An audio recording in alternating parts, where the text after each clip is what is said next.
আজকে জানুয়ারি মাসের যেমন 1 তারিখ, পবিত্র রজব মাসেরও 1 তারিখ। রাসূল আকরাম সাল্লাল্লাহু আলাইহি ওয়াসাল্লামের সুন্নত, রজব এবং শাবান মাসের মধ্যে নবীজি এই দোয়াটা বেশি বেশি পাঠ করতেন। আমরাও ইনশাআল্লাহ এই রজব এবং শাবান মাসের মধ্যে এই দোয়াটা বেশি বেশি পাঠ করব ইনশাআল্লাহ। যারা মুখস্থ জানেন না, আলেমদের থেকে প্রয়োজনে বাংলা উচ্চারণে লিখে নেবেন, লিখে এই দোয়াটাকে মুখস্থ করবেন। উঠকে বৈঠকে চলায় ফেরায় দোয়া এটা বেশি বেশি পাঠ করবেন। 24 ঘন্টা সময়ের মধ্যে একটা মুহূর্ত এমন থাকে যেটা দোয়া কবুলের মুহূর্ত।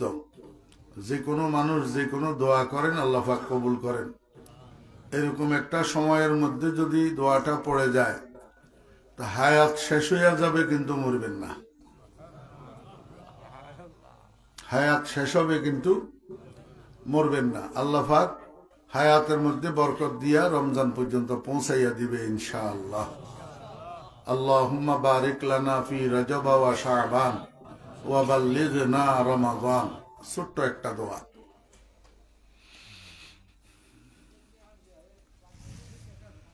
আমরা সবাই ইমানদার তো ইনশাআল্লাহ? জি, সবাই বলেন আলহামদুলিল্লাহ আমি ইমানদার। আলহামদুলিল্লাহ আমি ইমানদার। অলসতা করবেন না, এটা একরারে ইমানের মধ্যে অলসতা করতে নেই।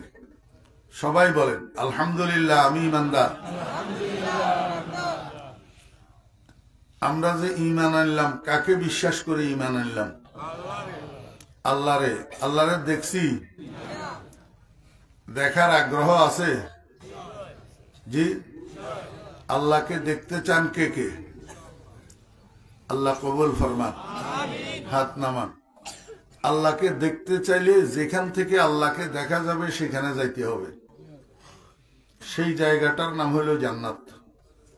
সেই জায়গাটার নাম জান্নাত। জান্নাতে যাওয়া ছাড়া আল্লাহ পাককে দেখার সুযোগ নাই। জান্নাতে ঈমানদারগণ আল্লাহ পাককে দেখতে পাবেন। সাহাবী রাসূল আকরাম সাল্লাল্লাহু আলাইহি ওয়াসাল্লামকে জিজ্ঞাসা করেন, ইয়া রাসূলুল্লাহ, আমরা কি আমাদের রবকে কখনো দেখতে পাবো না? নবীজি উত্তরে বলেন, সাতারাউনা রাব্বাকুম, তোমরা অতি সত্বর অনতি বিলম্বে তোমাদের রবকে দেখতে পাবে। কামা তারাউনা হাযাল কমর ফি লাইলাতিল বদর, যেমনি ভাবে তোমরা দেখতে পাও এই চন্দ্রটাকে পূর্ণিমার রজনীতে।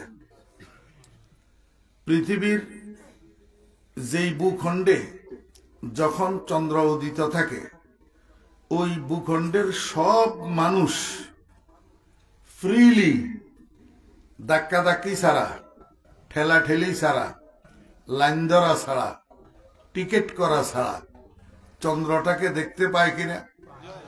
আল্লাহর রাসূল বলেন, জান্নাতের মধ্যে এইভাবে জান্নাতি মানুষেরা তাদের রবকে পরিষ্কার দেখতে পাবে। এখন জান্নাতের মধ্যে রবকে দেখতে পাওয়ার পদ্ধতি কি হবে, জায়গা কি হবে, কিভাবে দেখতে পাবে? জান্নাতের মধ্যে একটা বাজার হবে, বাজার। এই বাজারটার নাম হবে সুকে তুবা। সুকে তুবা। আপনারা যারা মিডল ইস্ট প্রবাসী আছেন, আপনারা জানেন যে আরবি ভাষায় বাজারকে সুক বলে। কি বলে? সুক, মার্কেট। আর তুবা শব্দের অর্থ হলো আনন্দদায়ক। তো সুকে তুবা অর্থ আনন্দ বাজার। দুনিয়াতেও অনেক জায়গায় আনন্দ বাজার নামে বাজার আছে, কিন্তু নামের সাথে কামের মিল নেই। নাম আনন্দ বাজার হইলেও আসলে আনন্দ নাই। কেমনে থাকবে? যেই বাজারে চোর ডাকাত থাকে সেই বাজার আনন্দ বাজার হয়নি। যেই বাজারে পকেটমার থাকে সেই বাজার আনন্দ বাজার হয়নি। যেই বাজারে দোকানদাররা 1 কেজিতে 900 গ্রাম দেয়, গ্রাহকদেরকে ঠকায়, এই বাজার আনন্দ বাজার হয়নি। আমার ভাইয়েরা, যেই বাজারে কাস্টমাররা দোকানদারের দোকানে বাকি করি, এইবার বকেয়া টাকা না দেওয়ার জন্য চলচাতুরি করি, গলি পরিবর্তন করি, হাঁটে। জি, মনে করে কয়েক মাস গেলে দোকানদার যখন ভুলে যাবে আমি না দিয়া বেঁচে যাব। আসলে বেঁচে যাবে না দেওয়া লাগবে? জি, দোকানদারের পাওনা টাকা দেওয়া লাগবে, অবশ্যই দেওয়া লাগবে। দুনিয়াতে দিয়া দিলে লাভ, টাকা দিয়া পার হইয়া গেলাম, কিন্তু কিয়ামতের ময়দানে সওয়াব দিয়া পরিশোধ করতে হবে। বেশি লস না? এই জন্য পরের হক মারি খাওয়ার কেউ চেষ্টা না করি। দুনিয়াতে আসলে আনন্দ বাজার হয় না। আসল আনন্দ বাজার হইল বেহেশতের আনন্দ বাজার। বেহেশতের আনন্দ বাজারটা শুক্রবার জুমার দিন বিকেল বেলায় মিলবে। আপনাদের এদিকে আশেপাশে বাজার আসেনি? কি বাজার? বাগার বাজার কিবারে কিবারে মিলে? সোমবার আর শুক্রবার, বুধবার, সোমবার আর বুধবার, 3 দিন মিলে। আল্লাহু আকবার। আমাদের দিকে বাজারগুলা 2 দিন মিলে, সোমবার শুক্রবার, রবিবার বুধবার, শনিবার মঙ্গলবার, এইভাবে মিলে। জান্নাতের বাজারটা মিলবে শুক্রবার জুমার দিন বিকেল বেলায়। এই বাজারটা শত সহস্র কোটি জান্নাতি, আদম আলাইহিস সালাম থেকে কিয়ামত পর্যন্ত যতজন জান্নাতি হবে, উনাদের সবার মিলন মেলায় পরিণত হবে এই বাজারটা। সব জান্নাতীরা বিকেল বেলায়, এই চা যদি দিতে হয়, আমার এই 2 পাশের হুজুর 2 কাপ দাও, এই হুজুরের 1 কাপ দাও। আলহামদুলিল্লাহ।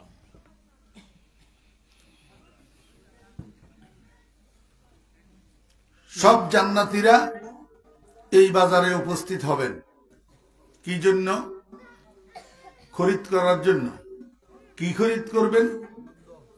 কি খরিদ করবেন? রাসূল আকরাম সাল্লাল্লাহু আলাইহি ওয়াসাল্লাম ইরশাদ করেন, জান্নাতের বাজারে শুধু একটা পণ্য ক্রয় বিক্রয় হবে। এই পণ্যটার নাম হলো তাসবির, ফটো। কি? ফটো। দুনিয়ার মানুষ ফটো পছন্দ করে, ফটো ভালোবাসে। এটা আল্লাহ পাক জানে কি জানে না? জানে। এখন তো এই যে মোবাইল বাইর হইছে, কিছু মানুষ মনে করে মোবাইলটা আবিষ্কার হয়েছে ফটো তোলার জন্য। সেলফি উঠাইয়া ডিজাইন বা ডিজাইনের ফটো ফেসবুকে পোস্ট করা, এটাই বুঝে, আর কিছু বুঝে না। মনে করে ফেসবুকের আবিষ্কার শুধু ফটো পোস্ট করার জন্য, আর টাচ মোবাইলের আবিষ্কার শুধু সেলফি উঠানোর জন্য।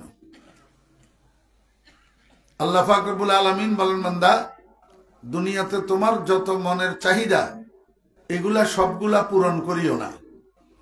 যেগুলা পূরণ করার অনুমতি আছে সেগুলা পূরণ করো, আর যেগুলা নিষিদ্ধ সেই চাহিদাগুলা পূরণ করিও না। তবে আমি আল্লাহ তোমাদের সাথে ওয়াদা করলাম, আমার নিষেধের কারণে যত মন চাহিদার থেকে তুমি বঞ্চিত হইতেছ, এই সব চাহিদাগুলা আমি জান্নাতের মধ্যে একটা একটা করে পূরণ করে দেব। ফটো তোলা, ফটোকে সম্মান করা, ফটোকে ঘরে ঝুলাইয়া রাখা নিষিদ্ধ কাজ। কি? নিষিদ্ধ কাজ। আল্লাহ পাক বলেন, বান্দা, তোমার যে ফটো পছন্দ এটা আমার জানা আছে। এই জন্য আমার জান্নাতে যে সুকে তুবা তথা আনন্দ বাজার হবে, এই বাজারে আমার হাজার হাজার ফেরেশতারা হাজার হাজার স্টল বসাবে। কি বসাবে? স্টল। স্টল বুঝেন তো? ছোট্ট ছোট্ট অস্থায়ী দোকান, ছোট্ট ছোট্ট অস্থায়ী দোকান। এই স্টল গুলাতে লক্ষ লক্ষ ডিজাইনের ফটো পরিবেশন করবে। জান্নাতি মানুষেরা এই স্টলগুলার একদিক থেকে আরেক দিক পর্যন্ত ঘুরে ঘুরে শুধু ফটো দেখবে। দেখতে দেখতে হঠাৎ একটা ফটো পছন্দ হবে। একটা ফটো কি হবে? পছন্দ হবে। যেই ফটোটা পছন্দ হবে এই ফটোটা খরিদ করবে। সাহাবীরা জিজ্ঞাসা করেন, ইয়া রাসূলুল্লাহ, আমরা যে জান্নাতের বাজারে ফটো খরিদ করব মূল্য কি হবে? আরবের দিনার দিরহাম। রাসূল আকরাম সাল্লাল্লাহু আলাইহি ওয়াসাল্লাম বলেন, এটা দৃশ্য জগৎ। দৃশ্য জগতের মুদ্রা অদৃশ্য জগতে চলে না। অদৃশ্য জগতে দুনিয়ার টাকা, দুনিয়ার ডলার, দুনিয়ার পাউন্ড, দুনিয়ার রিঙ্গিট, দুনিয়ার দিনার, দুনিয়ার দিরহাম, এগুলা জান্নাতে চলবে না। তো সাহাবীরা বলেন, ইয়া রাসূলুল্লাহ, তাহলে আমরা ফটো খরিদ করব কি দিয়া? কি মূল্য দেওয়া ছাড়া ফটো দিবে ফেরেশতারা? কয় না, তোমরা ফটো খরিদ করবা দুনিয়াতে থাকাকালীন শুক্রবার জুমার দিন সকাল থেকে সন্ধ্যা পর্যন্ত যেই নফল ইবাদত গুলা করছো, এই নফল ইবাদতের সওয়াব গুলাকে জান্নাতের মধ্যে আল্লাহ পাক মুদ্রায় পরিণত করে দিবে, নোট বানিয়ে দিবে। এই নোট দিয়া তুমি তোমার পছন্দের ফটোটা খরিদ করতে পারবা।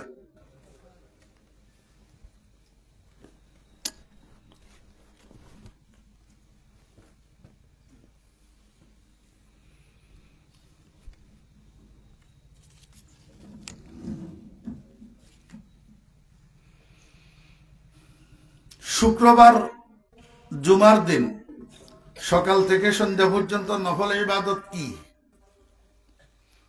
একটু ধারণা দিলে তাহলে আপনাদের জন্য আমল করতে সুবিধা হবে।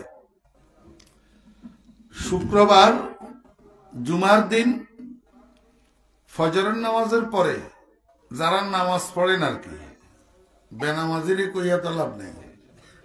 জি, বেনামাজিরই কইয়া লাভ আছে? এখন আজকে যে এখানে বসে বসে ওয়াজ শুনতেছেন, সামনে ফজরের নামাজ একটা আছে না নাই? অনেকে আছে বসে বয়ান শুনতেছে, ঠিক আছে, কিন্তু ফজরের নামাজের সময় উঠার খেয়াল নাই, ফজরের নামাজ পড়ার খেয়াল নাই। এই ওয়াজ শোনার কোনো মূল্য নাই। ফজরের নামাজের সময় উঠতে হবে, ফজরের নামাজ পড়তে হবে। ফজরের নামাজ পড়ার পরে যারা কোরআন শরীফ তেলাওয়াত জানেন, সূরা ইয়াসিনটা তেলাওয়াত করে নেবেন। সূরা ইয়াসিন দিনের শুরুতে সূরা ইয়াসিন তেলাওয়াত করলে দিনভর ওই মানুষটার যত হাজত, যত প্রয়োজন আল্লাহ পাক কুদরতের দ্বারে পুরা করে দেয়। মান ক্বারাআ সূরাতা ইয়াসিন সাদরান নাহার কুজিয়াত হাওয়াইজুহু আও কামা ক্বালা আলাইহিস সালাতু ওয়াস সালাম। বিশ্বাস করিয়েন, সাহাবায়ে কেরাম এত দামি হইছেন, রসুলের জবান বিশ্বাস করি, রসুলের জবান বিশ্বাস করি। কথা বলতে গেলে তো কথা লম্বা হয়।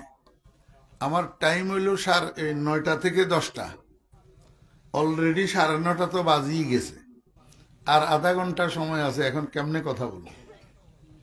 সময় তো নেই।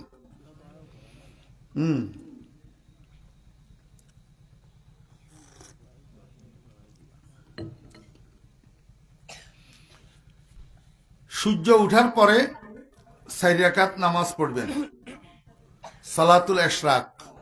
সালাতুল ইশরাক, ইশরাকের নামাজ। এখানে এমন অনেক ভাই আছেন, অনেক মুরব্বী আছেন, জীবনেও কোনোদিন একদিন 4 রাকাত ইশরাকের নামাজ পড়েননি। আছে না নাই? 4 রাকাত ইশরাকের নামাজ পড়বেন, নফল নামাজ। দিনের 10টার সময় আজ 4 রাকাত নামাজ পড়বেন। এটা সালাতুল দুহা, চাশতের নামাজ। মনে থাকবে ইনশাল্লাহ। শুক্রবার জুমার দিন যে কোনো এক সময় বাহির করিয়া সূরাতুল কাহাফটা তেলাওয়াত করবেন। জুমার দিন সূরাতুল কাহাফ তেলাওয়াত করা সুন্নত, যারা কোরআন শরীফ তেলাওয়াত জানেন।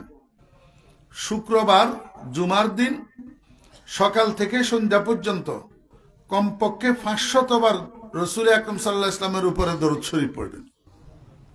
হ্যাঁ, শুক্রবার জুমার দিন সকাল থেকে সন্ধ্যা পর্যন্ত কমপক্ষে 6000 বার মিনিমাম আল্লাহ আল্লাহ আল্লাহ আল্লাহ আল্লাহ আল্লাহ আল্লাহ আল্লাহ ইসমে জাতের জিকির করবেন।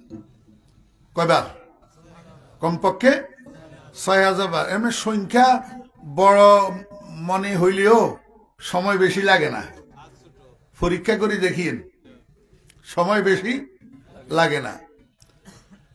শুক্রবার আসর থেকে মাগরিব পর্যন্ত একটা মুহূর্ত এমন থাকে যেটার মধ্যে পৃথিবীর যেই কোনো মানুষ আল্লাহর কাছে যা চায় আল্লাহ তাই দে। এই জন্য আমাদের আকাবেরিন মুরব্বীগণ শুক্রবার জুমার পর আসরের পর থেকে মাগরিব পর্যন্ত মসজিদের থেকে বাইর হইতেন না, মসজিদের কোনায় মুনাজাত ধরে বসে থাকতেন। এই কাজটা যদি পারেন করবেন। শুক্রবার জুমার দিন যুবক ভাইরা, এটা মুসলমানদের মিলন মেলা, মিলন মেলার দিন, জুমার মিলন। মুসলমানের সন্তানেরা যে কোনো ভাবে চেষ্টা করবেন জুমার দিন কোনো গুনাহ না করতে, গুনাহ না করতে। এখন তো আমাদের ছেলেপেলেরা এই ফ্রি ফায়ার আর পাবজির এমন আসক্ত হয়েছে, আপনাদের এদিকে নাই মনে হয়? হ্যাঁ, আসেনি? ফ্রি ফায়ার আর পাবজি গেম ফোলা যেটার এই নেশা একবার হইতে পারছে, এটার জীবন ধ্বংস, এটার জীবন শেষ। এটা যদি ছাত্র হয় লেখাপড়া শেষ, আর এটা যদি কোনো কাজের হয় কাজ এটা শেষ, জীবনটা ধ্বংস। এই ফ্রি ফায়ারের নেশা, পাবজির নেশা, ইউটিউবের মধ্যে ইন্ডিয়ান ছায়াছবির নেশা, এটা যারে ধরছে সে ধ্বংস। মুসলমানের সন্তানেরা এই জন্য শুক্রবার জুমার দিনটাকে একটু হেফাজত করবেন। এই দিনের মধ্যে অন্তত গুনাহ করিয়েন না। এটা ক্বালা রাসূলুল্লাহ সাল্লাল্লাহু আলাইহি ওয়াসাল্লাম খায়রু ইয়াউমিন তালাত আলাইহি শামসু ইয়াউমুল জুমআ ফীহি খুলিকা আদম ওয়া ফীহি উদখিলাল জান্নাহ ওয়া ফীহি উখরিজা মিনহা ওয়া লা তাকুমুস সাআতু ইল্লা ফী ওয়া ক্বালা রাসূলুল্লাহ সাল্লাল্লাহু আলাইহি ওয়াসাল্লাম ইন্না ফিল জুমআতি লা সাআতান লা ইউয়াফিকুহা আবদুন মুসলিমুন ইয়াসআলুল্লাহা ফিহা শাইআ ইল্লা আ'তাহুল্লাহু ইয়্যাহু আও কামা ক্বালা an-নাবিয়্যু আলাইহিস সালাতু ওয়াস সালাম। সপ্তাহে যে 7টা দিন, এই 7 দিনের সর্দার হলো জুমার দিন। এই জুমার দিন আল্লাহ পাক আদম আলাইহিস সালামকে বানাইছেন, জুমার দিন আদম আলাইহিস সালামকে বেহেশতে ঢুকাইছেন, জুমার দিন আদম আলাইহিস সালামকে বেহেশত থেকে বাইর করছেন। কিয়ামত কায়েম হবে যেই দিন, সেই দিন জুমার দিন। সেদিন কি? জুমার দিন। অন্তত এই দিনটাতে গুনার থেকে বাঁচি থাকার জন্য চেষ্টা করবেন। কেন? কেন? আল্লাহ পাক রব্বুল আলামিন বলেন ওয়াস সামা'i যাতিল বুরুজ ওয়াল ইয়াউমিল মাউউদ ওয়া শাহিদিন ওয়া মাশহুদ। আল্লাহ পাক বলেন বুরুজওয়ালা আকাশের কসম, প্রতিশ্রুত দিবস তথা কিয়ামতের দিনের কসম, ওয়া শাহিদিন সাক্ষীর কসম। সাক্ষী কি? রাসূল আকরাম সাল্লাল্লাহু আলাইহি ওয়াসাল্লাম ইরশাদ করেন আশ-শাহিদু হুয়া ইয়াউমুল জুমআহ। সাক্ষী হলো জুমার দিন। জুমার দিন, কিয়ামতের দিন আল্লাহ পাক জুমার দিনকে আকৃতি দিয়া দিবে, শরীর দিয়া দিবে, এবং প্রত্যেকটা মানুষের সামনে আল্লাহ পাক জুমার দিনকে উপস্থিত করবেন। উপস্থিত করে বলবেন, হে জুমার দিন, তোমার মধ্যে এই মানুষটাই কি কি ভালো করছে, কি কি মন্দ করছে সাক্ষী দাও। জুমার দিন ফরফর করি করি বলে দিবে রব্বুল আলামিন, এই বদমাইশ আমি জুমার দিনের মধ্যে এই গুনার কাম করছে। কথা বুঝছেন না বুঝেন নাই? অস্বীকার করার কোন সুরত নাই। এই জন্য জুমার দিন যেন আমার বিরুদ্ধে কিয়ামতের ময়দানে সাক্ষী না দে, আমার পক্ষে সাক্ষী দে। জুমার দিন একটু ভালো কাজ করার জন্য চেষ্টা করবেন, গুনার কাজের থেকে বাঁচি থাকার চেষ্টা করবেন। আমারও আল্লাহ তৌফিক দান করেন। আমিও আপনাদের কাছে দোয়া চাই, আমাদের সবাইকে আল্লাহ পাক তৌফিক দান করেন। জুমার দিন, তাহলে জুমার দিনের নফল ইবাদতের সওয়াব দিয়ে আপনি ফটোটা কি করবেন? খরিদ করবেন, ফটোটা কিনবেন। কিনার পরে এইবার বেহেশতি মানুষেরা ফটো এটা খরিদ করি এটার দিকে এইভাবে তাকাবে, তাকাইয়া মনে মনে বলবে, হাই রে হাই রে হায়, কত সুন্দর ফটো, আমার চেহারাটা যদি এই ছবিটার মতো হইতো কত ভালো হইতো। মুখে বলবে না, মনে মনে। আল্লাহ পাক রব্বুল আলামিন বলেন, ওয়ালাকুম ফিহা মা তাশতাহি আনফুসুকুম। বান্দা, মুখে বলার অপেক্ষা করবে না, শুধু তুমি অন্তরে মনে মনে যে বলবা, এই মনের মধ্যে কামনা আসার 1 সেকেন্ডের মধ্যে তোমার দাঁত উঁচা, নাক চ্যাপটা, ঠোঁট কাটা, কান কাটা, ছাগলের চামড়ার মতো কালো চেহারা, মুখের মধ্যে গুটি গুটি বসন্তের দাগওয়ালা চেহারা, 1 সেকেন্ড লাগবে না, আল্লাহ পাক তোমার মনের কামনা পূরণ করিয়া তোমার চেহারাটাকে এই ফটোর মতো করে দেবে, ফটোর মতো করে দিবে। আল্লাহর হাবিব জনাব রাসূলুল্লাহ সাল্লাল্লাহু আলাইহি ওয়াসাল্লাম বলেন, আমার উম্মতেরা, তোমার চেহারার যখন পরিবর্তন ঘটবে, চেহারা যখন তোমার ফটোর মতো হবে, তখন কি অবস্থা হবে তুমি জানোনি?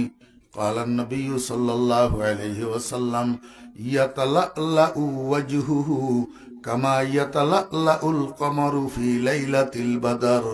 তোমার চেহারাটা 14 তারিখের রাত্রে পূর্ণিমার চাঁদ যেমন ঝলমল ঝলমল করে, তোমার চেহারাটা এরকম ঝলমল ঝলমল করতে থাকবে। আল্লাহু আকবার। তা আমাকে একটু বলেন, দুনিয়ার মধ্যে আল্লাহ পাক আমাদের অঙ্গ প্রত্যঙ্গগুলোর মধ্যে সামঞ্জস্যতা দিছেনি? জি, যদি সামঞ্জস্যতা না দিত তাহলে আমাদেরকে সুন্দর লাগতো নি? জি, 5টা আঙ্গুল ধরেন না, এই 5টা আঙ্গুলের মধ্যে আল্লাহ পাক যেটারে যেই সাইজ দরকার, যেটারে যেই সাইজ দিলে আমার উপকারে আসবে, আমাকে সুন্দর লাগবে, সেটারে সেই সাইজ দিয়ে আল্লাহ পাক বানাইছে। এটা হইল আঙ্গুলগুলার সামঞ্জস্যতা। জি, আল্লাহ পাক রব্বুল আলামিন কয়, বান্দা, তোর 5টা আঙ্গুলকে যদি আমি সমান বানাইতাম, তুই খানার লোকমা নেওয়ার জন্য হাতটাকে যখন প্লেটের মধ্যে উপর করতি, এইভাবে প্লেটের মধ্যে রাখতি, তখন একটা লম্বা একটা খাটো হইয়া যাইত, তুই খানার লোকমা বানাইতে পারতি না। এখন আমি যে বড় ছোট করি বানাইছি, কেমন বড় ছোট বানাইছি তুই দেখ। তুই খানার লোকমা লওয়ার জন্য প্লেটে যখন হাত রাখতে যাবি, তখন 5টা আঙ্গুল সমান হইয়া যায়। 5টা আঙ্গুল কি হয়ে যায়? সমান হয়ে যায়। এটা হলো আল্লাহু আকবার, হিয়া তাসবিয়াতু বাইনাল আযা, হিয়া তাসবিয়াতু বাইনাল আযা। এটা হলো অঙ্গ প্রত্যঙ্গগুলার সামঞ্জস্যতা, যেটা আল্লাহ পাক আমাদেরকে দিয়া বানাইছেন, আমরা দরখাস্ত করি নাই। আল্লাহ পাক রব্বুল আলামিন বলেন, বান্দা, জান্নাতের বাজারে ফটো খরিদ করার পরে যখন তোমার চেহারার পরিবর্তন হবে, চেহারা 14 তারিখের চাঁদের মতো জলমল জলমল করবে, তো বাকি অঙ্গগুলার কি অবস্থা হবে? বাকি অঙ্গগুলা দুনিয়ার মতো কালো কুশ্রি বিশ্রী থাকবে নাকি? আল্লাহ কয়, বান্দা, দুনিয়ার মধ্যে যেরকম আমি তোর আযাগুলার মধ্যে সামঞ্জস্যতা দিছি, জান্নাতের মধ্যেও সামঞ্জস্যতা হবে। তোর চেহারা পরিবর্তন হওয়ার সাথে সাথে শুধু চেহারার সৌন্দর্য পরিবর্তন হবে না, গোটা শরীরের সমস্ত অঙ্গ প্রত্যঙ্গগুলা পরিবর্তন হয়ে যাবে। এখন তোর কালো বিশ্রী কুশ্রী হাত আর পাঁওর থেকেও 14 তারিখের চাঁদের কিরণের মতো আলো বিচ্ছুরিত হবে। আমার ভাইয়েরা, দোস্ত আহবাব, এই পরিবর্তনীয় চেহারা শরীর নিয়ে একটা জান্নাতি মানুষ যখন আবার ঘরে যাবে, ঘরের মধ্যে 70 জন স্ত্রী তার জন্য অপেক্ষা করতেছে। কয়জন? 70 জন। আমার ভাইয়েরা, এই 70 জনের লিডার হবে দুনিয়ার স্ত্রী। 70 জনের কি হবে? লিডার। লিডার এই 69 জনের দুনিয়ার স্ত্রী পরিচালনা করবে। এই এটা করো, এটা করো, এই বসের চা দাও, বসের চা দাও। লিডারই করবে। তো কোন সময়? যখন দুনিয়ার স্বামী আর দুনিয়ার স্ত্রী দুজন জান্নাতি হবে। দুজন কি হবে? জান্নাতি হবে। আমার ভাইয়েরা, স্বামী জান্নাতে, স্ত্রী জাহান্নামে। স্বামী জাহান্নামে, স্ত্রী জান্নাতে। এইরকম হইলে তো আর হবে না। এই জন্য মুসলমান ভাইয়েরা, পর্দার আড়ালের মা বোনেরা, এমন ভাবে জীবনটা পরিচালনা করেন যাতে স্বামী স্ত্রী দুজন জান্নাতে যেতে পারেন। আর আপনার স্বামীকে আল্লাহ পাক যে 69টা স্ত্রী দিবে, আপনি সহ 70 জন, এই স্ত্রীগুলার সর্দার হবেন আপনি। তাহলে কি করতে হবে, কিভাবে চলতে হবে?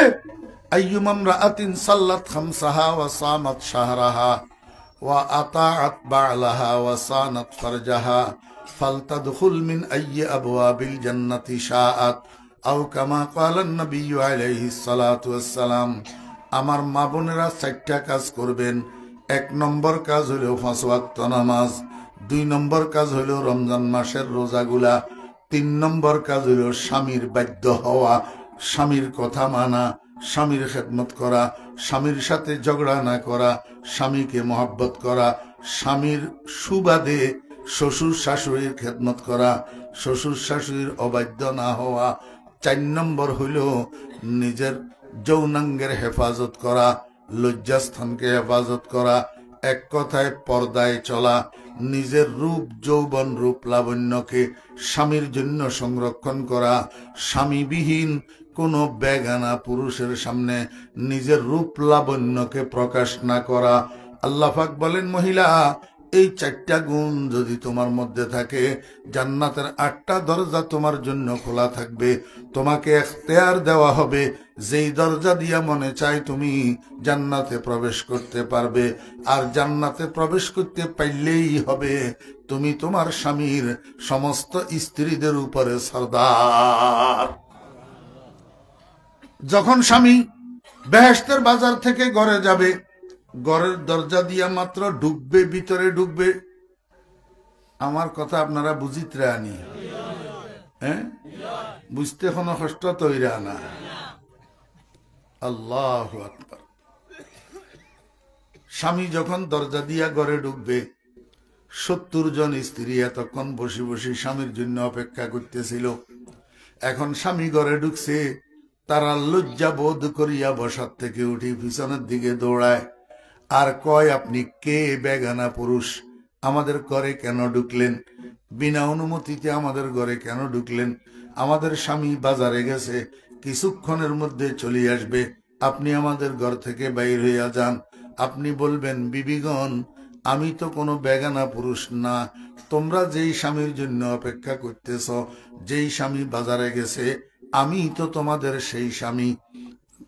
স্ত্রীরা বলবে, মিথ্যা বলতেছেন আপনি, আমাদের স্বামী আপনার মতো এত সুন্দর ছিল না, এত রূপবান ছিল না। আল্লাহু আকবার। আপনার তো চেহারা শরীরের থেকে চাঁদের আলোর মতো কিরণ বিচ্ছুরিত হইতেছে, আমাদের স্বামী এরকম ছিল না। আপনি বলবেন, বিবিরা আমার সামনে আসো, আমার কথা শুনো। আপনি বেহেশতের বাজারে ফটো খরিদ করার ঘটনা তাদেরকে শোনাবেন এবং বলবেন, তোমরা আমার কণ্ঠস্বর পরীক্ষা করো, আমার চেহারা শরীর পরিবর্তন হয়েছে কিন্তু কণ্ঠ তো পরিবর্তন হয় নাই, তোমরা পরীক্ষা করি দেখো না, আমি তো তোমাদের স্বামী। এইবার স্ত্রীরা বিশ্বাস করবে, কথা তো ঠিক, কণ্ঠ তো বদলায় নাই, এটা তো আমাদের স্বামীরই কণ্ঠ। স্ত্রীরা দৌড়াইয়া স্বামীর কাছে আসবে, স্বামীরে হাত ধরি ঘরের থেকে বাইরে নিয়ে যাবে। ঘরের সামনে পার্ক বানানো থাকবে। আমার বেয়েরা দোস্ত আবাব, পার্ক ঢাকা শহরে পার্ক আসেনি, হ্যাঁ, উদ্যান ঘরের সামনে বানানো থাকবে, গার্ডেন। এই গার্ডেনের মধ্যে, পার্কের মধ্যে 70 জন স্ত্রী গোল হইয়া দাঁড়াবে, প্রত্যেকের পায়ের মধ্যে ঘুঙ্গুর পরানো থাকবে।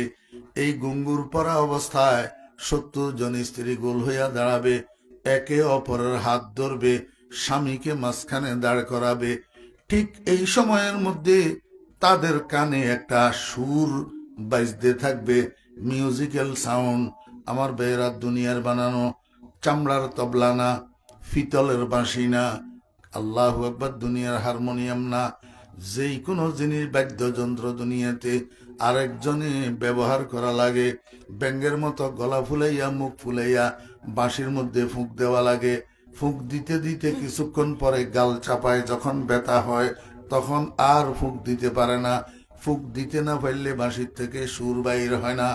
আল্লাহ পাক রব্বুল আলামিন কয়, বান্দা, বেহেশতের মধ্যে যেই মিউজিক্যাল সাউন্ড তোমার হুরেরা শুনবে, যেই মিউজিক্যাল সাউন্ড বেহেশতের মধ্যে শোনা যাবে, যেই সুর, এইটা কোনো বাঁশিওয়ালার বাঁশি বাজানোর সুর না, তবলাওয়ালার তবলা ফিটানোর সুর না। বেহেশতের মধ্যে একটা গাছ হবে, সেই গাছটার নাম হবে শাজারায়ে তুবা। কি এতক্ষণ পর্যন্ত বাজারের নাম আছিল সুকে তুবা, এখন গাছের নাম হইল শাজারায়ে তুবা। আরবি ভাষার মধ্যে গাছকে শাজারাতুন বলে, শাজারাতুন। এই গাছ এটার নাম হবে শাজারায়ে তুবা, অর্থাৎ আনন্দ বৃক্ষ, আনন্দ বৃক্ষ, আনন্দ গাছ। কিভাবে আনন্দ গাছ হবে এটা? আল্লাহর হাবিব বলেন, এই আনন্দ বৃক্ষের পাতাগুলা কৃষ্ণচূড়ার পাতার মতো, তেঁতুল পাতার মতো ছোট্ট ছোট্ট চিকন চিকন পাতা হবে। জান্নাতের উপরিভাগ দিয়া একটা বাতাস প্রবাহমান থাকবে। আমার বেয়েরা, দুনিয়াতে দুই মৌসুমে দুই রকমের বাতাস প্রবাহিত হয়। গ্রীষ্মকালে দক্ষিণ দিক থেকে বাতাস প্রবাহিত হয়, এই বাতাস কিন্তু গরম। শীতকালে কখনো কখনো উত্তর দিক থেকে উত্তরালি বাতাস প্রবাহিত হয়, এটা বাদে সরসর সুশীতল বাতাস। আমার বেয়েরা দোস্ত আহবাব, قال رسول الله صلى الله عليه وسلم وتهب الريح فيها من الشمال إلى الجنوب। আল্লাহর হাবিব বলেন, জান্নাতের মধ্যে একটা বাতাস উত্তর দিক থেকে দক্ষিণ দিকে প্রবাহিত হবে, এটা উত্তরালি বাতাস। এই বাতাস যাইয়া তুবা বৃক্ষের পাতার সঙ্গে বাড়ি খাবে। তুবা বৃক্ষের পাতার সঙ্গে বাতাস যখন যাইয়া বাড়ি খাবে, বাতাসের কারণে তুবা বৃক্ষের পাতাগুলা একটার সাথে একটা বাড়ি খাবে। একটার সাথে একটা বাড়ি খাইয়া সেখান থেকে তুবা বৃক্ষের পাতার মাঝখান থেকে আল্লাহ পাকের কুদরতে একটা মিউজিক্যাল সাউন্ড তৈরি হবে। উত্তরালি বাতাসে ফিটিয়া এই সাউন্ডটাকে, এই সুরটাকে গোটা বেহেশতের মধ্যে সমানভাবে ছড়াইয়া দিবে। এই সুর এটা যাইয়া আপনাকে মাঝখানে নিয়ে যে দাঁড়ানো আছে, আপনার 70 জন স্ত্রী, শুধু আপনি না, শত সহস্র কোটি জান্নাতীদেরকে তাদের স্ত্রীরা এরকম তাদের নিজস্ব প্রাসাদের সামনে নির্মিত পার্কের মধ্যে মাঝখানে নিয়ে দাঁড়ানো আছে 70 জন স্ত্রী। যখন সুর শুরু হবে, এই সুর যখন স্ত্রীদের কানে লাগবে, হুরদের কর্ণগোচর হবে। আমার ভাইরা, 70 জন স্ত্রী, 70 জন হুর আপনার এই সুরে মাতাল হইয়া যাবে, দিগ্বিদিক জ্ঞান শূন্য হইয়া আপনার চতুর্দিকে গুরিয়া গুরিয়া ডান্স পরিবেশন করবে, নৃত্য পরিবেশন করবে, নাচতে থাকবে। আল্লাহর হাবিব বলেন, উম্মত, শুধু নাচ, শুধু সুর, শুধু মিউজিকের দ্বারা অনুষ্ঠানটা কনসার্টে পরিণত হয় না, যতক্ষণ পর্যন্ত সুরের তালে তালে, নাচের তালে তালে একটা গান পরিবেশিত না হয়। আমার উম্মতেরা শুনে রাখো, তোমার 70 জন স্ত্রী তুবা বৃক্ষ থেকে দিয়ে আসা সুরের তালে তালে তোমার চতুর্দিকে ঘুরে ঘুরে নাচবে, নাচের তালে তালে একটা গান পরিবেশন করবে, আরবি ভাষার গান হবে। গানটাও আমার থেকে শুনে নাও। নাহনুল খালিদাতু ফালা নাবিদু, নাহনুর রাজিয়াতু ফালা নাসখাতু, নাহনুন নাইমাতু ফালা নাবআসু, তুবা লিমান কানা লানা ওয়া কুন্না লাহু। আমার ভাইরা দোস্ত আবাব, হুজুরের গুরু জিজ্ঞাসা করেন না, মেশকাত শরীফ 2য় খণ্ড, বাবু সিফাতিল জান্নাহ ওয়া আহলিহা। আল্লাহর হাবিব জনাব রাসূলুল্লাহ সাল্লাল্লাহু আলাইহি ওয়াসাল্লাম বলছেন, কি বলেন নাই? নাচের তালে তালে, গানের তালে তালে, সুরের তালে তালে সমস্ত বেহেশতবাসী মানুষেরা আত্মহারা হইয়া থাকবে। ডাইনে কি, বামে কি, সামনে কি, পিছে কি, সেটার পর্যন্ত খবর থাকবে না। আত্মহারা হইয়া থাকবে, মদহুশ হইয়া থাকবে। এই সময়ের মধ্যে উপরের দিক থেকে একটা আওয়াজ আসবে, সালামুন আলাইকুম ইয়া ইবাদি। আমার বেরাদু সাহাব, এটা রব্বুল আলামিনের সালাম। আল্লাহ পাক জান্নাতি বান্দাদেরকে সালাম জানাবেন। এই সালামের আওয়াজে জান্নাতীদের সম্বিত ফিরে পাবে, জান্নাতীরা দিক বিদিক জ্ঞান ফিরে পাবে। হঠাৎ উপরের দিকে তাকাবে, কিরে রব্বুল আলামিনের সালামে না, কিন্তু কিছু তো দেখা যায় না। সাথে সাথে আরেকটা আওয়াজ শোনা যাবে, হাল ওয়াজাদতুম মা ওয়াদাকুম রব্বুকুম ইয়া ইবাদি। ও আমার বান্দারা, তোমাদের রব তোমাদের সাথে যত প্রতিশ্রুতি দিয়েছিল, যত ওয়াদা করেছিল, কোরআন শরীফের মাধ্যমে, রসুলের মাধ্যমে, ওলামাদের মাধ্যমে যেগুলা তোমরা জানতে পারছিলা, বেহেশতের নাজ নিয়ামত সম্পর্কে যত ওয়াদা তোমাদের রব করেছিল, সম্পূর্ণ পরিপূর্ণ পাইলা কিনা? তো জান্নাতীদের মধ্যে দুই ভাগ হইয়া যাবে। এক ভাগ জান্নাতি বলবে, ওয়াজাদনা ইয়া রব্বানা মা ওয়া'তানা, হে আমাদের রব, তুমি যত ওয়াদা করেছ সবগুলা ওয়াদা পরিপূর্ণ হইছে, আর কোনো কিছু বাকি নাই। কিন্তু আরেক দল জান্নাতি পাগলের দল, জুমরাতুল উশাক, এই আশেকের দল বলবে, রব্বুল আলামিন মিথ্যা কথা, তোমার ওয়াদা এখনো পূরণ হয় নাই। আল্লাহ পাক বলবেন, বান্দা, মধুর নহর, দুধের নহর, শরাবের নহর, পানির নহর, দালান কোটা, অট্টালিকা, হৌর গেলমা, এত কিছু দিলাম, তারপরেও আমার ওয়াদা কেন পূরণ হইল না? কি বাকি রইল? এই পাগলের দল বলবে, মাওলা, তোমার হৌর গেলমানের জন্য জান্নাত কামনা করি নাই, তোমার দালান কোটা অট্টালিকার জন্য তো জান্নাত কামনা করি নাই। তোমার বন্ধু হাদিস শরীফের মধ্যে বলছিলেন, আমরা ওলামায়ে কেরামের জবানে শুনছিলাম, সাতারাউনা রব্বাকুম কামা তারাউনা হাযাল কমর ফি লাইলাতিল বদর ওয়া ফি রিওয়ায়াতিন ফি লাইলাতি কামালি। আয় আল্লাহ, জান্নাতের মধ্যে নাকি 14 তারিখের রাত্রের চন্দ্রের মতো তোমার দেখা পাবো, তোমার দিদার পাবো, তোমার দর্শন পাবো। এই জন্য তোমার জান্নাতের কামনা করছিলাম। সব কিছু তো পাইলাম, কিন্তু তোমার দিদার তো এখনো পাইলাম না। তোমার দিদার বিহীন জান্নাতের আমার দরকার নাই। হুরু গেলমা জতনি নেমতা হায় তু, সবসে বেহতর নেমতে দিদারে তু। বেতু জান্নাতে দোজখ সতায়ে জা ফজা, বাতু দোজখ জান্নাত সতায়ে দিলরুবা। খাহিশে ওয়াসলে জুদা, লজ্জতে দিদারে জুদা। খাহিশে ওয়াসলে জুদা, लज्जत दीदार जुदा, कूचाए हुस्न जुदा, इश्क की बाजार जुदा। अज़्म दीदार तुदारम जान बर लब आमदा, बाज गर्दद या बरायद चिस्ते फरमाने शुमा। आय अल्लाह, তোমার দিদারের প্রত্যাশায় অপেক্ষা করতে করতে রুহুটা হলকুম পর্যন্ত আসছে।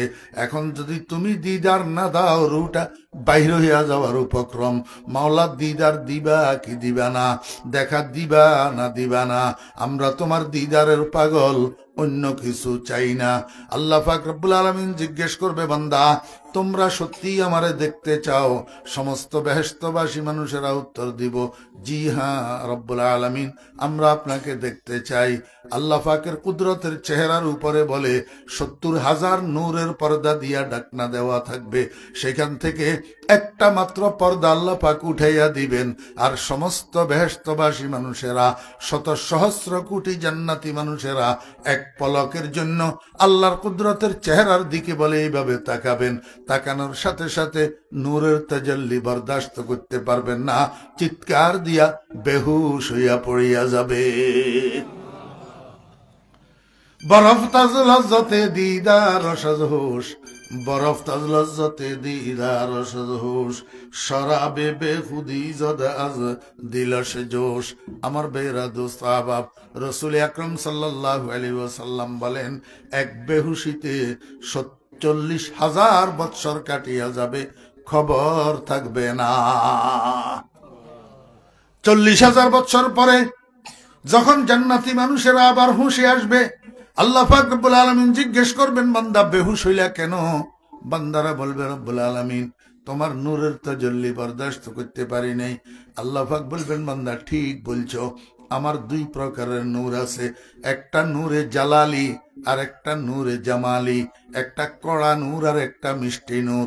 দুনিয়ার মধ্যে আমি আমার নূরে জালালি প্রকাশ করেছিলাম সূর্যের মাধ্যমে, আর নূরে জামালি প্রকাশ করছিলাম চন্দ্রের মাধ্যমে। আমি যে তুর পাহাড়ে আমার কলিম মুসারে সাক্ষাৎকার দিয়েছিলাম, আমার নূরে জালালি দিয়া সাক্ষাৎকার দিয়েছিলাম। এই জন্য মুসাও বরদাস্ত করতে পারে নাই, বেহুশ হইয়া পড়িয়া গেছে। আজকে তোমাদেরকে এখন আমি যেই সাক্ষাৎকার দিলাম, এটা আমার নূরে জালালি দিয়া দিয়েছি। ও বান্দা, এই জন্য তোমরাও বরদাস্ত করতে পারো নাই, বেহুশ হইয়া চলিয়া গেছ, বেহুশ হইয়া পড়িয়া গেছ। বান্দা চলো, এবার তোমাদেরকে আমি আরেক জায়গায় নিয়ে যাব, সেখানে আমার নূরে জামালি দিয়া তোমাদেরকে সাক্ষাৎকার দেব। মন ভরিয়া আমি রব্বুল আলামিনের দিকে তাকাইয়া থাকবা, আর বেহুশ হওয়া লাগবে না। কোথায় নিয়ে যাবেন রব? কোথায় নিয়ে যাবেন? জান্নাতের মধ্যে একটা জায়গা আছে, এই জায়গাটার নাম মাকাদে সিদক। আল্লাহ পাক রব্বুল আলামিন বলেন, ইন্নাল মুত্তাকিনা ফি জান্নাতি ওয়া নাহার ফি মাকাদে সিদকিন ইনদা মালিকিম মুকতাদির। আল্লাহ পাক বলবেন, বান্দা চলো তোমাদেরকে একটা মাহফিলে নিয়ে যাব, একটা মাহফিলে নিয়ে যাব। আল্লাহ পাক জান্নাতের মাকাদে সিদকের মধ্যে একটা মাহফিলের আয়োজন করবেন। কুন ফায়াকুনের মাধ্যমে একটা প্যান্ডেল তৈরি করবেন, একটা স্টেজ তৈরি করবেন। কোরআনের মাহফিল হবে। দুনিয়ার কোরআনের মাহফিল আর জান্নাতের কোরআনের মাহফিলের মধ্যে পার্থক্য হইল, দুনিয়ার কোরআনের মাহফিলে ওলামায়ে কেরাম আপনাদেরকে কোরআনের আয়াত তেলাওয়াত করিয়া, অনুবাদ করিয়া, ব্যাখ্যা করিয়া বুঝায়, যেহেতু এইখানে আমল আছে। আর জান্নাতের কোরআনের মাহফিলে শুধু তেলাওয়াত হবে, তরজুমার ব্যাখ্যা হবে না, যেহেতু সেখানে আমল নাই। লম্বা ঘটনা আমার ভাইরা, দোস্ত আহবাব, আল্লাহ পাক রব্বুল আলামিন যে স্টেজ বানাবেন মাহফিলের জন্য, সেই স্টেজের মধ্যে ১.৫ লক্ষ নবী রসুল সবাই বিশেষ অতিথি হিসাবে উপস্থিত থাকবে। এবার কত বড় স্টেজ হবে আমাকে একটু বুঝান না। আপনাদের যে স্টেজ আজকে বানাইছেন, ১০ জন বসলেও তো আর জায়গা থাকে না, এত ছোট স্টেজ। জান্নাতের মাহফিলের স্টেজ হবে ১.৫ লক্ষ মানুষ ধারণ করবে, যে এরকম স্টেজ। স্টেজের মধ্যে ২টা কুরসি হবে এরকম পাশাপাশি, একটা সভাপতির জন্য আর একটা প্রধান অতিথির জন্য। সভাপতি হবেন লা ইলাহা ইল্লাল্লাহ, আর প্রধান অতিথি হবেন মুহাম্মাদুর রাসূলুল্লাহ। আমার ভাইরা, রসুল আরবি সাল্লাল্লাহু আলাইহি ওয়াসাল্লাম জান্নাতের এই মাহফিলের বয়ান যখন দিতেছিলেন সাহাবীদের সামনে, সাহাবীরা বলেন, ইয়া রাসূলুল্লাহ, এত বড় বিশাল মাহফিল, যেই মাহফিলের স্টেজে থাকবে ১.৫ লক্ষ মেহমান, যেই মাহফিলের প্যান্ডেলে থাকবে শত সহস্র কোটি জান্নাতি মানুষেরা মাহফিলের মধ্যে উপস্থিত থাকবেন, এত বড় বিশাল মাহফিলের মধ্যে আলোকসজ্জার ব্যবস্থা কি হবে, লাইটের ব্যবস্থা কি হবে, বাতি কোথা থেকে আসবে? সরকারে দো আলম জনাবে মুহাম্মদুর রাসূলুল্লাহ সাল্লাল্লাহু আলাইহি ওয়াসাল্লাম বলেন, আমার সাহাবীগণ, জান্নাতের এই মাহফিলের মধ্যে আলাদা কোনো লাইটের ব্যবস্থা থাকবে না, আলাদা কোনো বাতির ব্যবস্থা থাকবে না। গোটা মাহফিলটা আমি মুহাম্মদুর রাসূলুল্লাহ সাল্লাল্লাহু আলাইহি ওয়াসাল্লামের চেহারার আলোর দ্বারা আলোকিত হইয়া থাকবে। खुदा खुद मेरे महफिल बूद अंदर ला मका खुसरू, खुदा खुद मेरे महफिल बूद अंदर ला मका खुसरू, मोहम्मद शमए महफिल बू दे सब जाए के मनबूदम। আল্লাহর ওলি হযরতে আমির খুসরু রহমতুল্লাহ আলাইহি সকাল বেলায় ঘুম থেকে উঠি কয়, এরে আমি গত রাত্রে এক জায়গায় গেছিলাম, আমি গত রাত্রে এক জায়গায় গেছিলাম, যাইয়া বাইরে থাকি, জানালা দিয়া উকি মারি, দেখি ভিতরে মাহফিল চলতে আছে, আর মাহফিলের সভাপতি হইয়া আছেন স্বয়ং রব্বুল আলামিন। প্রধান অতিথি হইয়া আছেন মুহাম্মদুর রাসূলুল্লাহ সাল্লাল্লাহু আলাইহি ওয়াসাল্লাম। এরে গোটা মাহফিলটা আলোকিত হইয়া রইছে মুহাম্মদুর রাসূলুল্লাহ সাল্লাল্লাহু আলাইহি ওয়াসাল্লামের চেহারার আলোর দ্বারা। আলাদা কোনো লাইটের ব্যবস্থা নাই। খুদা খুদ মেরে মাহফিল বু দে আন্দার লা মকা খুসরু মোহাম্মদ শমে মাহফিল বু দে সব যায় কেমন বুদম নমিদানম চে যায় বু দেমন নমিদানম চে যায় বু দে সব যায় কেমন বুদম বহার সোরক সে বসমল বু দে সব যায় কেমন বুদম। আমার বেয়েরা দোস্ত আহবাব, সময় কিন্তু শেষ। এই শেষ করে দিতেছি অল্প। এই মাহফিলের মধ্যে লম্বা কার্যক্রম আছে, লম্বা কার্যক্রম। হজরতে দাউদ আলাইহিস সালাম সূরা তাহা তেলাওয়াত করে জান্নাতীদেরকে শোনাবেন। এরপরে মুহাম্মদুর রাসূলুল্লাহ সাল্লাল্লাহু আলাইহি ওয়াসাল্লাম সূরা ইয়াসিন তেলাওয়াত করে জান্নাতীদেরকে শোনাবেন। সবার সব কার্যক্রম শেষ। হজরতে শুরুতে হজরতে ইসরাফিল আলাইহিস সালাম হামদে বারি পরিবেশন করবেন। আমার বেয়েরা, হামদে বারি কতক্ষণ পরিবেশন করবেন? যতক্ষণ গিলমানেরা বিলদানে মুখাল্লাদুনেরা জান্নাতীদেরকে শরাবে তাহুর পরিবেশন করে শেষ না করবেন, ততক্ষণ হামদে বারির পরিবেশন চলবে। সর্বশেষ রব্বুল আলামিন সভাপতির আসনে বসে জান্নাতীদেরকে বলবেন, ও জান্নাতি বান্দারা, রহমান রহমান শুনছ? রহমানকে কোনোদিন দেখো নাই। কালামুর রহমান, কালামুর রহমান শুনছ, কিন্তু কালামুর রহমান, রহমানের মুখে তেলাওয়াত কোনোদিন শুনো নাই। আজকে আমি এই মাহফিলের সদারতের আসনে আমার নূরে জামালি লইয়া বসছি। আমার বান্দারা, মন ভরিয়া আমার দিদার লাভ করো, আমার দিদার উপভোগ করো। আর আমি রহমানের মুখে, আমার কোরআনের একটা সূরা আছে জিনাতুল কোরআন, আমার কোরআনের অলংকার, আমার কোরআনের শোভাবর্ধনকারী এই সূরাটা আজকে আমি রহমানের মুখে তেলাওয়াত শুনো। আল্লাহ পাক নিজের দিকে এইভাবে ইঙ্গিত করি একটা শব্দ সূরার শুরুতে বাড়াবেন, আনা আনা আনা। আমরা তো সূরায় রহমান তেলাওয়াত করি, আর রহমানু আল্লামাল কোরআন। সেদিন আল্লাহ পাক তেলাওয়াত শুরু করবেন, আনার রহমান আল্লামাল কোরআন। ও বান্দা, আমি সেই রহমান, যেই রহমানের দিদারের জন্য তোমরা পাগল হইয়া গেছ। এখন মন ভরিয়া আমার দিদার লাভ করো। আমি নূরে জামালি লইয়া তোমাদের সামনে বসছি, আর তোমাদেরকে বেহুশ হইতে হবে না। আল্লাহ পাক রব্বুল আলামিন বলেন, বান্দা, ও দুনিয়ার মানুষেরা, আমার হাবিবের উম্মতেরা, এই দিদারটা যদি তোমরা আমার লাভ করতে চাও, এই মোলাকাতটা যদি তোমরা আমার পাইতে চাও, এই মোলাকাতের আশা যদি অন্তরে পোষণ করো, তাহলে তোমাদেরকে দুইটা কাজ করতে হবে, একটা ধরার আর একটা ছাড়ার। দৈবা কি আর ছাড়বা কি? দৈবা ফালিয়া আমাল আমালান সালেহা, সারাটা জীবন নেক আমল করবা, নেক আমল গুনাহ থেকে বাঁচিয়া থাকবা। আর ছাড়বা কি? ওয়ালা ইউশরিক বিইবাদাতি রাব্বিহি আহাদা, খবরদার আল্লাহ পাকের ইবাদতের মধ্যে অন্য কাউকে অংশীদার বানাইও না, অন্য কাউকে শরীক করিও না। আল্লাহু আকবার। শিরিক দুই প্রকার, একটা শিরিক তো শিরকে জলি, আর একটা শিরিক শিরকে খফি। শিরকে জলি হইল কোন জিন্দা পীরের কদমে সেজদা দেওয়া, কোন মুর্দা পীরের কবরে সেজদা দেওয়া, এটা শিরকে জলি।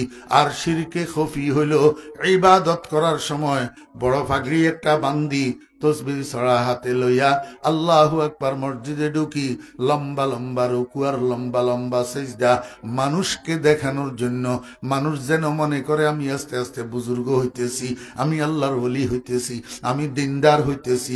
মানুষকে দেখানোর জন্য যেই ইবাদত করা হয়, লৌকিকতার কারণে যেই ইবাদত করা হয়, এটা শিরকে খফি, অস্পষ্ট শিরিক।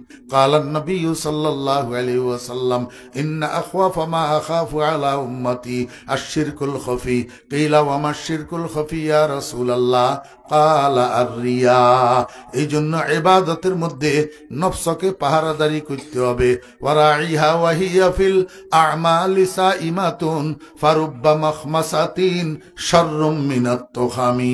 অতি ভোজন করি ডায়রিয়ায় আক্রান্ত হওয়ার চেয়ে উপাস থাকা ভালো, উপাস থাকা ভালো।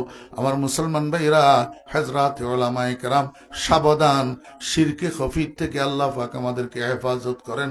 আল্লাহ পাক বলেন, ওয়ালা ইউশরিক বিইবাদাতি রাব্বিহি আহাদা।